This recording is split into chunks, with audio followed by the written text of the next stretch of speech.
From the European Parliament here in Brussels, this is Raw Politics.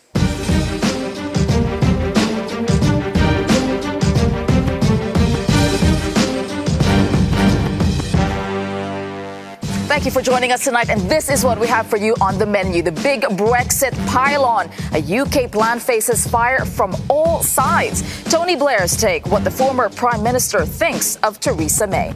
Germany's identity crisis. Is the government doing enough to quell the extreme right? We have that for you as well. And Europe's new hero, has Bono finally found what he's looking for? And here in Brussels, back to school, politics style. Well, welcome to Raw Politics, a new nightly show where we promise to hear all views, all voices, and really delve into what's happening across Europe. And we'll hear from people of all political persuasions. Now, sometimes it might get uncomfortable, but we will be unapologetically impartial. And the most important people, of course, that we need to hear from is you. What do you care about? How do you feel about the EU? What are you talking about at home over dinner? Now, do get in touch with us on Twitter at euronews with the hashtag Raw Politics. And now let us get right into it. Let us meet the panel that we have tonight. So I have Darren McCaffrey, our political editor on Euronews, joining us tonight. Darren, of all the stories I just read out earlier, which ones interest you? Well, I think it has to be that Brexit is back. You know, despite the briefest of respites during the summer, it is the story that we cannot get away from. And probably rightly so, because we are into the final phase, possibly, or we should be at least, of these negotiations. It's a crucial moment for the United Kingdom, but also for the rest of the European Union. Indeed, the clock is ticking. And we have with us Esther Zallen from the EU Observer. You specialize in Brexit and populism. Which of these stories got your attention? Well, it's exciting to be back to school, and politicians and politics is returning to Brussels. And with the European elections coming up next May, I think it will be an exciting and decisive moment. All right. What about you? We have Quentin Ariès. You write for the Washington Post, a freelance journalist here in Brussels. Which story is really standing out for you? Germany. Like between the protests in Eastern Germany and the upcoming regional elections in Bavaria, like those key moments will determine the migration policy of Europe for the European elections and for the years to come. Indeed, migration, Brexit, all of these very important topics, and we'll talk about all of that. But first, let's get into our top story. Summer is over, and it's really back to reality. And here in Brussels, as well as across the Channel, it is looking like a crushing reality for Brexit. Now, just days after a surge of optimism, negotiations continued in Brussels today, while over in London, UK Prime Minister Theresa May is now facing criticism from almost all sides of the debate. Former Foreign Minister Boris Johnson says that May is entering negotiations with Brussels with a white flag fluttering. Now, Downing Street fired back, saying Johnson offers no new ideas, in fact. And meanwhile, in Europe's chief negotiator, Michel Barnier, he said that he strongly opposes May's plan. We also have Tony Blair weighing into the debate. We'll hear from him later. But first, let's talk about the latest developments. I mean, Darren, we saw last week Michel Barnier, I bring him up, the chief negotiator. He struck an optimistic tone last week. And today, again, the hard talk. What is going on here? I think last week, in some ways, this was a misinterpretation of actually what was being said. Michel Barnier talked about a close partnership, the closest possible relationship. That, of course, is the objective of both sides in this negotiation. And Emmanuel Macron's kind of comments were taken out of context. But ultimately, there is a bit of a reality crash today. There is a constant reminder that the Conservative Party is riven by divide and by essentially the two different sides in this debate tearing the Conservative Party apart, and Theresa May somewhat stuck in the middle, almost like the woman in the middle of the road, almost being knocked down by either side. And also a reminder from the European Union, from Michel Barnier, that the main proposal from the UK government, the Chequers proposal, is just simply not acceptable. So what was 7 weeks to go to that EU summit? There is still so little sign that a deal is possible. No, absolutely. And you bring up Emmanuel Macron's comments as well, because he seemed to say that, OK, we might be willing to compromise after all that rhetoric. Kanta, I would like to pose that question to you, because, you know, the markets reacted last week. They were quite happy about those comments. So what is this? Is this somewhat like a power play between Barnier and Macron? Barnier saying, actually, look, I am the negotiator here. But actually, Macron last week didn't say a single new thing, like the idea of several circles in Europe as being... Like there have been a lot of papers by think tankers, European Parliament and so on. There have been a lot of discussions already. The question is, within those circles, you still need to have some rules. you still need to have some EU law, you still need to have the ECJ, because like the most extended circle will be the single market eventually. And after an hour, you can get to Schengen, the euro, and maybe other things. And but still, you need to have the common rules. And right now, on the Chequers plan, is still trying to bridge the circle and try to create a new circle, which is kind of weird. It's almost like same idea, just different name. I think last week was essentially it was August. All right. And people needed a story, whereas this week actually it's back it's a real thing. It's back to what we all know. All right. I think it's also important to point out that May's Chequers plan is mostly about the future, but the EU is focusing on the withdrawal agreement. And I think the Barnier's comments is an increase in pressure to get down to business and agree to the divorce deal. That's the first to go. All right, I'd like to bring up actually a couple of quotes for everyone. So here, Michel Barnier saying, but if we let the British pick the raisins out of our rules, that would have serious consequences. Then all sorts of other third countries could insist that we offer them the same benefits. That is Michel Barnier. And then we have Boris Johnson saying, we will remain in the EU taxi, but this time locked in the boot with absolutely no say on the destination. That's quite a description. I mean, surely these two opinions, it's like butting heads. Is there any room for compromise here? Darren, I'll put that to you. Well, Boris is a great wordsmith in many ways, but the problem, and Downing Street flagged this up today, is where is the alternative proposal? So Brexiteers have had, since the start of this summer, when they all went out and slated Theresa May's Chequers proposal, to come up with an alternative. Now, we're told that this possibly might be about to happen over the next coming weeks, potentially timed with that crucial Conservative Party conference at the start of October. But the question is, even if they do come up with an alternative, will Europe buy it? Probably not. Will the rest of the Conservative Party buy it? Possibly, but again, possibly not. So, and yet, we're more than 2 years into these negotiations. You know, this was meant to be agreed, the withdrawal treaty, at the end of October.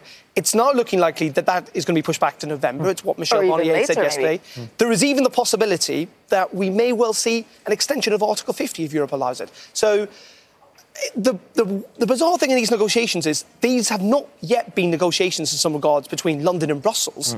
There are still negotiations between what Britain's negotiating position is in London. Indeed, and surely something's got to give. Esther, I was just reading one of your articles. You said that actually now in Brexit negotiations there are even more deal breakers. So which one of those deal breakers is the biggest one for you? Well, definitely the biggest one is the Irish border issue. I mean, that's a conundrum that's very difficult to solve because Theresa May will have to break one of her promises that she either made to Northern Ireland's party, to her Conservatives, or the EU. So she will have to move somewhere, and that's very difficult to do for her politically. And I think the EU has been aware of her difficult political situation back home. So the Chequers plan was played down by Barnier back in July, but in a lot more diplomatic and softer tone. So I think the change in language is also saying to May, you have to decide. Sure, and as someone else is weighing into this debate, it's former Prime Minister Tony Blair. I did speak to him, and this is what he said. I began by asking him about what he thinks of Theresa May. The whole problem with Theresa May's proposals that she's released is that I think they're the least favourite option of the British people. I think a lot of people want to remain, like me, and certainly significant numbers of people want to go, like Boris Johnson and David Davis and all these people. I think people either want to stay or go. So have you discussed this with her, with Theresa May? You talked to David Cameron back then. Do you discuss this with Theresa May and give your view? I haven't discussed it with her, and frankly, I don't think there'd be a meeting of minds. What she thinks, and by the way, she is well-intentioned in thinking this. She's trying to do her best for the country. What she thinks is, look, we have to do Brexit. OK, it's not a good idea, but we have to do it. And therefore, I'm going to do the mildest version of Brexit we can in order to say to the people who voted Brexit, we've done it, and protect the economy. Okay, it's totally sensible at one level. The trouble is, in doing that, she's neither going to satisfy the people who really want Brexit, nor the people who think the whole thing's a bad idea. So it looks like a clever compromise, but actually it's a compromise that is the worst of both worlds and will satisfy nobody. Right. Which is why, by the way, I don't think it'll pass the House of Commons. I think Parliament will vote that down in the end. Having said that, on a scale of 1 to 10, how do you think she's doing then? Well, I don't sort of offer marks like that because I just think she's on the wrong course altogether. I understand why she's trying to do it, but I think it's doomed to fail. But do you sympathise with her? You mentioned trying to bring together two very different ways of thinking. Yeah, no, I completely sympathise with her. But in the end, the trouble is, leaders have got to lead. If she thinks it's a bad idea, and I think, she's been asked so many times now, does she think Brexit's going to be good for the country? You'd think if she thought it was, she'd say it. She doesn't think it's a good idea. And there's something truly remarkable about a situation, especially for a country as mature and sort of serious as Britain, to have its leadership, its political class, take the country down a path that collectively they think is a bad idea. So it's a very odd thing. I mean, I've never seen a parallel like it. I can't imagine being Prime Minister and saying to the country, right, I'm going to do this thing, even though I think it's a bad idea, I'm going to do it. But there was a vote. She's got to do it. Well, there was a vote, and the vote was to leave the European Union. It was 52 to 48, right? And since that time, we've had different versions of Brexit. We now know a lot more about this issue than we knew back then. We know, for example, some of the claims that were made for Brexit are obviously wrong. So, in the end, there's nothing wrong. It's an odd thing to say the British people should not be able to have a final say once you come to the crunch moment and you're going to leave. And, when I read people saying, they're going to be sort of a revolt of the people if you have another vote. I mean, why? You're giving the people another vote. And by the way, if they then vote to leave, even people like me are going to have to say that's an end of it. I just want to bring up, a video that's resurfaced earlier from 2005, you talking to Nigel Farage at Parliament. I think that was quite entertaining. Let me just tell you, sir, and your colleagues, you sit with our country's flag. You do not represent our country's interests. You said that you told him you don't represent people's interests. Have you completely misjudged this? And are there any other misjudgments you've probably made? Look, I didn't think the country would vote for Brexit. But I always took the view, when I was Prime Minister, that you had to deal with the real concerns and the legitimate grievances that people had, particularly on the right. Otherwise, you would leave a space for the far right to come and colonise a lot of political territory. So, for example, contrary to what people now say, my government took some very tough measures on immigration, on asylum, law and order. We didn't leave much space for the Farages of this world when I was in office. I think Was that a mistake? No, I think we were right to do that because I think it then put him where he should be, which is on the fringe of British politics. So he said a lot there. It seems like he cannot wrap his mind or brain around the fact that Theresa May is doing what she's doing. I'll put it to you, Quentin. He said it's doomed to fail. Your thoughts on that? It's a good question. Obviously, right now, the Chequers is not good for the Tory party and not good for the European Union. So, to some extent, yes, it is doomed to fail. The thing right now, you still have some room to maneuver. You will have 3 summits. You will have a summit in Salzburg with EU leaders. You will have a big Brexit summit in October. And this is what actually Barnier really said very interestingly last week, is you will have a new summit in mid-November to wrap up everything. So, they still have the stages more or less correct to more or less have a compromise. I'm not a fortune teller right now, but so I can't say what's going to happen in terms of... What about you, Dan? What do you think? Thankfully, none of us, or even those that have tried to be over the last few years have got everything wrong. I think when it comes to Tony Blair, the question to put to him, first of all, people, as you did, Tess, people did have a vote. Exactly. If there was another one, what does that make it? 1-1? Is it the best of 3? And it is then the duty, given the fact that Parliament backed this, to carry out that deal.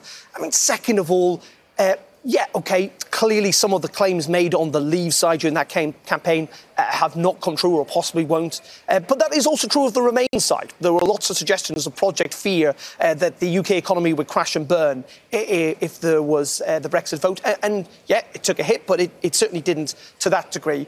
And the whole point of politics is the art of compromise. And, Tony Blair is meant to be a Democrat. He's meant to be someone who understands how politics works. And politics works is that essentially in a democracy, the public give you an instruction.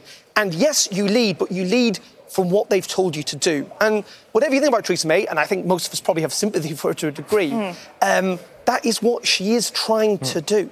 And I think what's interesting, and he brought it up when he was talking about Nigel Farage, the far right.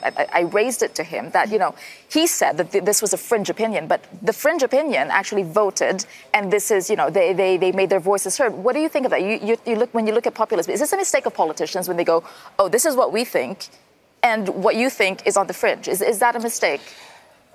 Well, it's a sort of a mistake. I mean, you have to have an inclusive debate, and a lot of the reasons why these populists are so angry is that because they think they've been left out of the debate. But one interesting aspect is that analysts have showed that it was really part of the rise of UKIP is down to the Labour Party, which was led at that time by Tony Blair, moved to the centre. So it left workers, people in the lower middle class that were not beneficiaries of globalization, they left behind, were not picked up by the Labour, which is a more mainstream party, but were left for the UKIP. So. Yeah, you can just say that actually I think that Tony Blair, in many ways, or his administration, sowed the seeds actually for Brexit.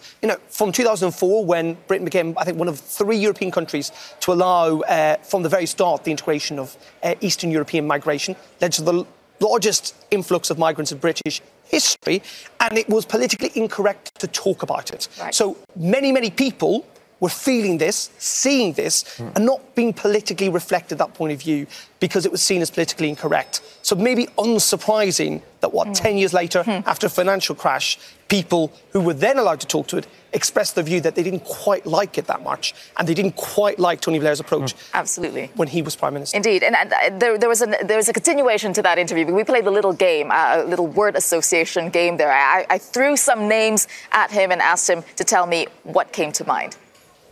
We're going to play a quick word game. I'm just going to mention names and you tell me, give me an adjective or whatever comes to mind, all right? Let's start with... Never do these games well. Let's start with Nigel Farage. The past. Vladimir Putin. The enigma. Nice. Theresa May. Sympathy. Jeremy Corbyn.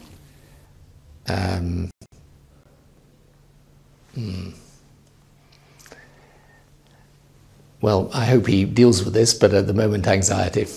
Boris Johnson. Humour, but. Jean-Claude Juncker. Affection, actually. Really? Yeah. Despite our disagreements, I actually think he has a real integrity about him. Angela Merkel. Respect. Bono, who has commented on Brexit. Bono. No, friendship. Friendship.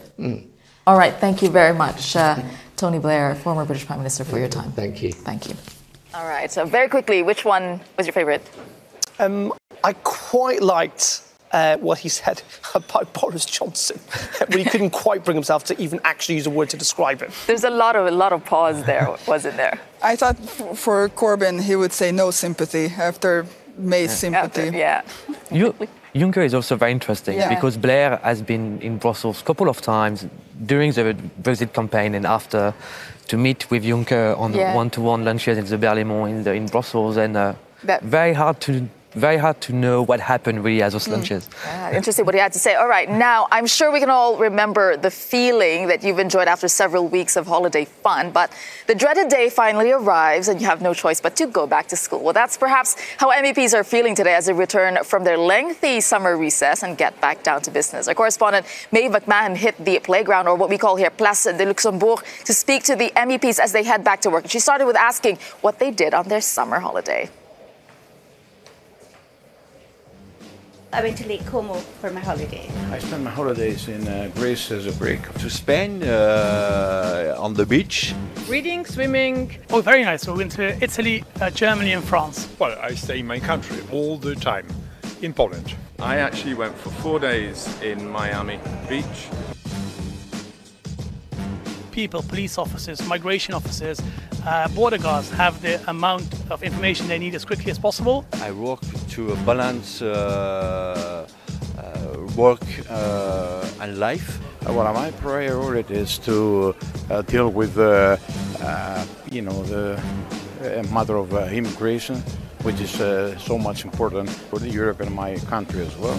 I think we are very concerned about the situation, how we deal with refugees. The first one obviously is to ensure that I get the Brexit that I campaigned for, and that the government does a proper negotiation and doesn't hand too many powers over to the European Union.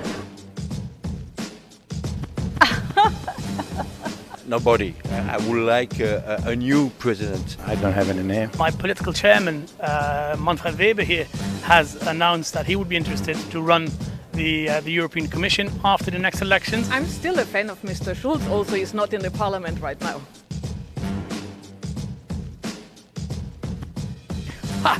Florent Philippot, it's never here.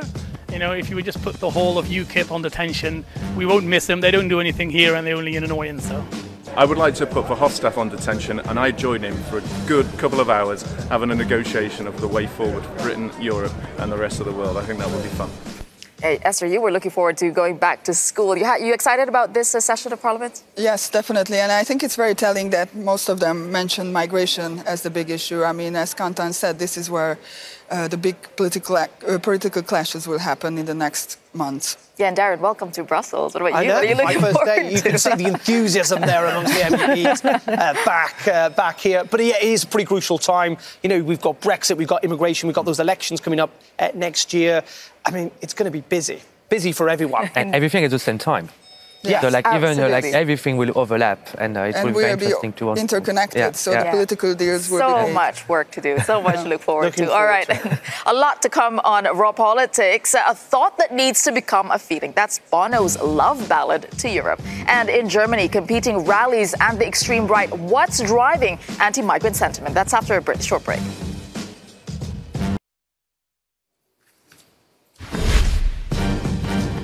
Welcome back to Raw Politics. Now, thousands of people are expected at an anti-racism concert in the German city of Chemnitz tonight. This is after violent clashes between far-right and counter-protesters. Now, on Saturday, an estimated 8,000 demonstrators were on the streets of the East German city, where a state of emergency has now been declared. Unrest erupted after an Iraqi and a Syrian man were arrested over a fatal stabbing last week, and anti-migrant mobs started chasing foreigners in the streets. Now, there have also been reports of far-right protesters performing Nazi salutes. Now, with me to unravel the situation in Germany, our political editor Darren McCaffrey.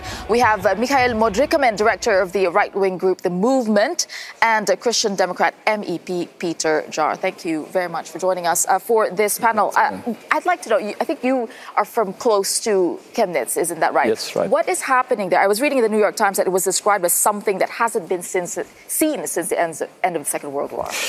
Maybe you have to understand that was a young man was killed by two peoples, and you have what should I say? It was not in the deeply forest. It was not outside of the city. It was downtown. It was in the middle of the city. It was close to the main street, and early in the morning. That's right. But that's why also the people so exciting. And then the police catch two people, and then they realize.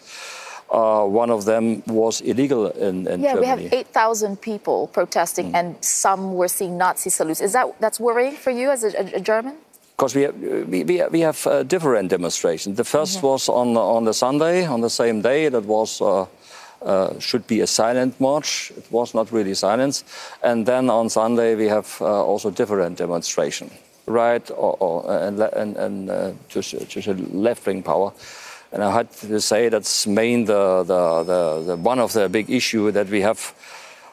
We divided the people to right and left. I think that's not. Michael, you're from the right. We have to qualify. But I would like to add, there was, of course, a few Nazi and racist and fascists, and they should be kept out of the streets. So that worries you? Yeah, obviously.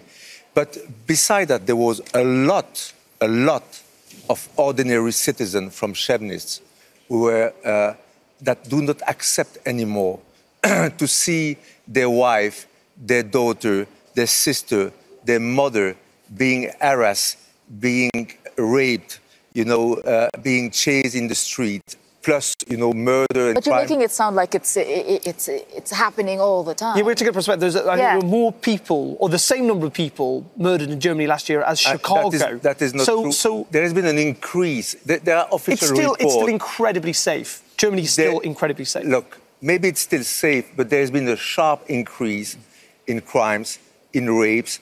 And there are official reports from the government attributing clearly this increase to the influx of migrants. And I think that you have a lot of ordinary citizens that say, enough.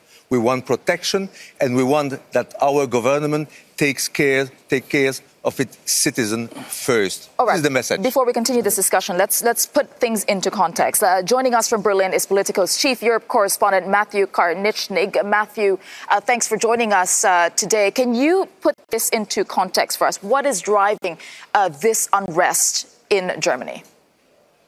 Well, I think you have to look back over what's happened in the past 3 years in Germany. And I think many of your viewers will probably remember the situation on New Year's Eve in 2015, where you had these attacks on women there near the cathedral in the city of Cologne, which really opened a lot of people's eyes to the fact that, dealing with this refugee influx might not be as easy as a lot of people may have initially thought. And I think what we're seeing in Chemnitz recently is basically a continuation of this. It's a very similar situation where you have a crime that is really a heinous crime. A German citizen is killed, and then you have this reaction to it, this very emotional reaction, given the fact that this last event occurred in the state of Saxony, which has been known as sort of a hotbed for right-wing activity. It's not that surprising, maybe, but you're seeing this sort of unease, I think, across Germany, not just in the east, because you've had a string of these crimes, and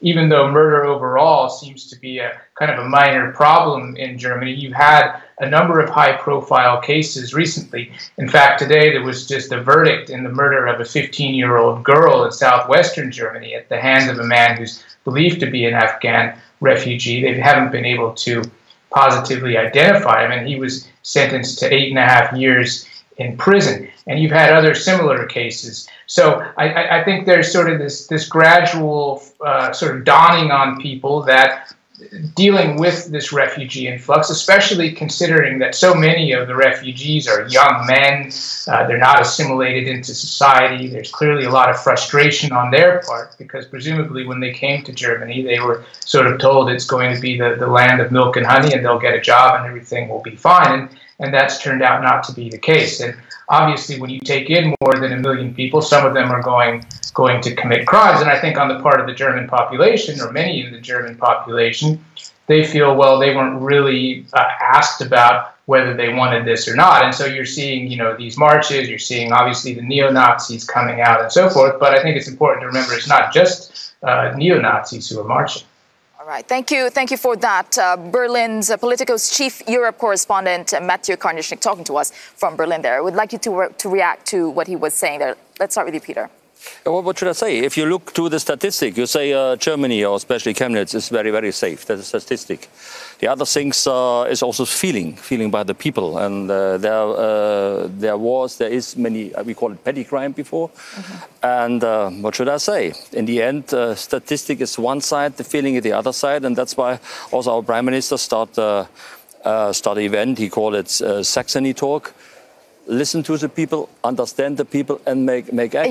You're talking about statistics. I just want to bring up some statistics, actually, because you were talking about perception and then numbers. So those official statistics show that the number of non-German murder suspects increased between 2016 and 2017 by 33%. But I think it's important to note when we say non-German, it doesn't specify nationality. It could be an EU citizen, so it did not break down the nationality. Now, let's take a look at the number of migrant victims of murder. That's between 2016 and 2017, 60% more migrants were the victims of murder. So to put it all into context, let's bear in mind that in 2017, crime in Germany was at its lowest rate since 1992. It dropped by 5.1% on the previous year. To your point, Darren, that it is still safe in Germany. Yeah, but there is clearly, let's say there is clearly a problem, at least on a perception level. What does Angela Merkel, what are the governments, the federal government, need to do in Germany to to try and deal with that perception that things are getting worse? What's the remedy? I want my answer is another way. I would say you can do the typical German people. You can do everything with him, but at least I'm also a German. He needs law and order. Law and order. And if we have the feeling it will fail, if you have no law and order, then there is confusion. And that's why we have to bring the law and order back to the people, although I would say in his own region, not only in a statistic. If we feel not just very quickly, well. That's what I want to say, and that is the risk and the chance. Sure, very quickly, Michael. Just very quickly, what on the perception? Is this what the far right is being fueled? You are not raped or killed by perception. It's facts. Women have been raped, women have been chased. Sure, but put it into context of statistic. Maybe Germany is still safe globally, but it was much safer before. So basically, crime is done. Yeah. Crime is done. I am sorry. There are official reports from the German authorities saying that there's been a sharp increase of rape and harassment in the street. Look, this happened. This happened in Chemnitz, and today somebody will be... How do you deal with it then? How do you deal with it? Look, it's law and order. Two things. First of all, look, it was so foreseeable that by accepting hundreds of thousands of people, young male people, coming from for some of them, some very backward, environment, where for them, a woman, their sister, should stay home, shouldn't be in the street. That whenever they see all, ordinary German women walking free, that is rather anecdotal, they see them as target.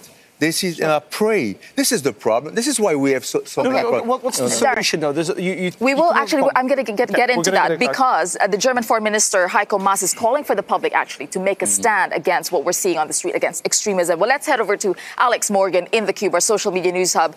He has the latest on this part of the story. Alex. There's only one solution.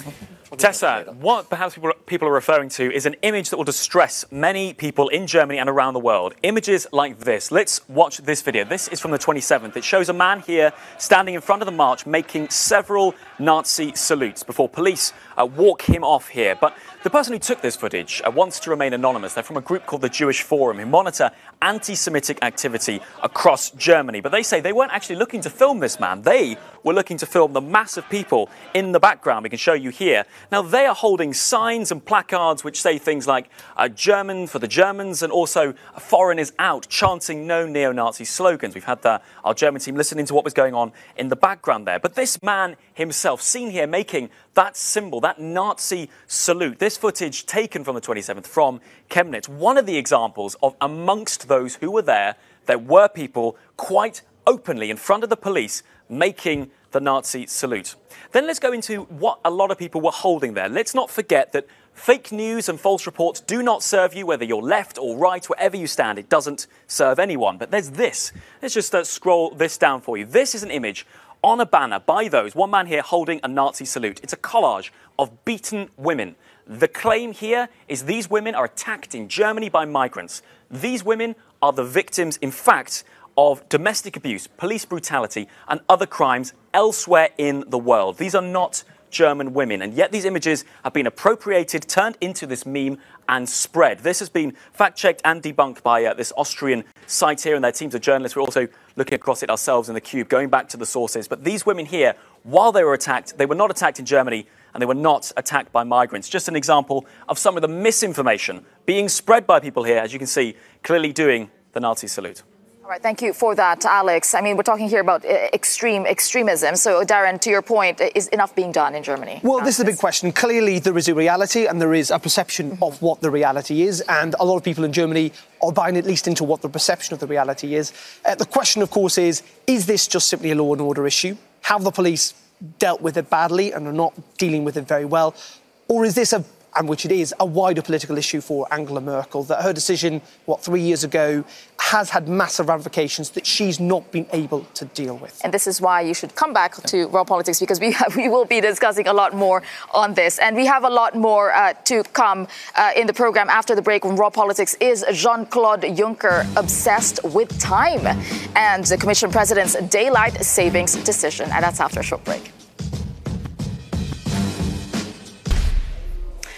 Welcome back to Raw Politics. Well, how's this for political timing? Days before MEPs return to Brussels and 2 weeks before the State of the Union, Jean-Claude Juncker has decided to hand some power back to European nations. Well, the power to decide time. Our social media team has been digging into this story and the response to it. Alex Morgan joins us now from theCUBE in Lyon. Alex. What a timely announcement, Tessa, as you were saying. Yes, as everybody's coming back to Brussels, there's the announcement that daylight saving time is going to go. At least that's what the EU Commission is putting forward. Now, there's been a real mix to this. You've got MEPs like Deirdre Clune here saying, yes, brilliant news. She's been campaigning for this for a long time, saying that over 4.5 million people got involved online to give their thoughts about getting rid of it. But then you've got people on the other side, less welcoming of this news. People, let's just bring you up here, like Jean here, saying this whole thing, he published an article in Libération saying the whole thing is a distraction technique. A distraction technique is everyone's coming back to Brussels to get you talking about the time when you should be talking about maybe things like the Brexit, in his words, mess. So you can see there's a real division there. Other people saying, I'm all in favour, like Jonas here, as a professor, saying I'm all in favour of changing the way EU does the time, but let's not get rid of daylight saving time. Let's extend it to the whole year for those summer evenings, in their words. So if you like, they like the principle, but they hate the way the EU's gone about executing it. So there's a real division on these things. Then there's other people like Nick here pointing out that actually, how is this going to affect Ireland if, obviously, Northern Ireland is leaving the European Union, Ireland, the Republic of Ireland, is going to have a different time? Is this going to create what they call Irish border time? And then just finally, some people seeing the funny side of it, if you like Doris Vickers here saying the only way to solve this whole timing fiasco is to give every EU citizen one of these, a sundial. So there you go, that'll be handing back power to local and regional areas. So some people having fun with it, but fair to say, it's got a lot of people talking, Tessa. That Alex and the CUBE team. And our panelists from the beginning of the show, they're back. Darren McCaffrey, political editor at Euronews. Esther Zalan from the EU Observer, and Quentin Ariès, a freelance journalist who writes for the Washington Post. So, distraction. Is it a distraction, Quentin? I think so. Like right now, what's happening? Like you have the migration crisis. The Commission is unable to provide answers or to deliver on what EU leaders had agreed on migration. Brexit, we still don't know what's going to happen, but also on the Eurozone reform, on the upcoming European elections. So they are trying to be very close to the citizens. But it's kind of very weird what happened when they announced it. Like there was a lot of blur. Like they did not know what we meant. They were really surprised actually by the Irish question, even if like this is something they should have figured out already. So. Is there a valid argument to be made though? Because there were, I think, more than 4 million people who joined the survey, 3 million from Germany, and now there's a north-south divide. Is there an actual issue here? Well, it's a great opportunity for the Commission to say we're listening to the people and we're executing what the people want. So it is a bit of a distraction, but there are apparently studies that say that it's bad for health, the time switches, and actually it doesn't save energy as originally thought. This is essentially the perennial question, is it? That comes up every couple of years. Should we have the one time? And there are arguments on the other side. They say if you've got extended lights in the winter, in the evening, it saves lives, but then that means it doesn't get light potentially to 9 o'clock. That sundial watch in Brussels, there's no sun at all. It would be impossible to work. I mean, that wouldn't be a bad thing if people couldn't tell the time. Is it a distraction? I don't know if it is. Do people care about it? They probably do, actually, because it does impact on them. Will it make a great deal of difference either way? I'm not entirely sure. We're not going to gain an actual hour. But anyway, it will take months because, like, by the time the Commission presented, Parliament it will be the We'll just have to move on now to our Euro stars because it's actually all about Bono.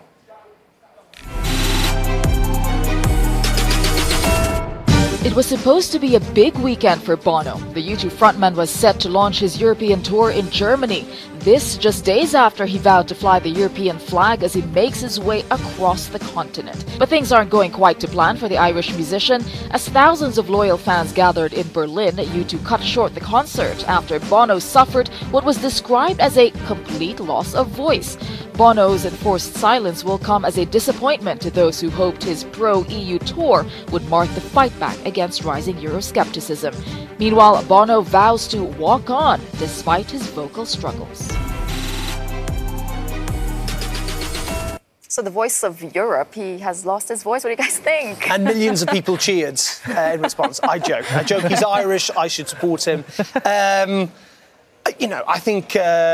I don't know why do popular musicians and actors and stuff get involved in politics? It never really works. No one ever really trusts what they've got to say on it. Does it change public opinion? Almost certainly not. I think they should probably stick to what they do. It's a very sad metaphor, no? Don't you think? I mean, he wanted to speak pro-EU, pro-Europe. And couldn't even do that. It was, a nice op-ed. So, if he wrote it himself, it was actually... Yeah, that was a very nice... Yeah. Yeah, do any of these pop stars actually have any influence? You think no? Not at all. Well, we hear from them all the time. They try to get involved, and it makes no difference. I mean... It makes it fun, no? Maybe it does, but no, I think you just go, Bono, just stick to singing. All right, well, thank you very much for chipping in into all of our topics today, and thank you for joining us today on Raw Politics. We'd like to hear your views, of course. What are you talking about over dinner, at home, with your friends? Tell us on Twitter. I'm there, at Tessa Ercilia, or you can follow us on Twitter, at Euronews. Use the hashtag Raw Politics. Have a good evening, and bye for now.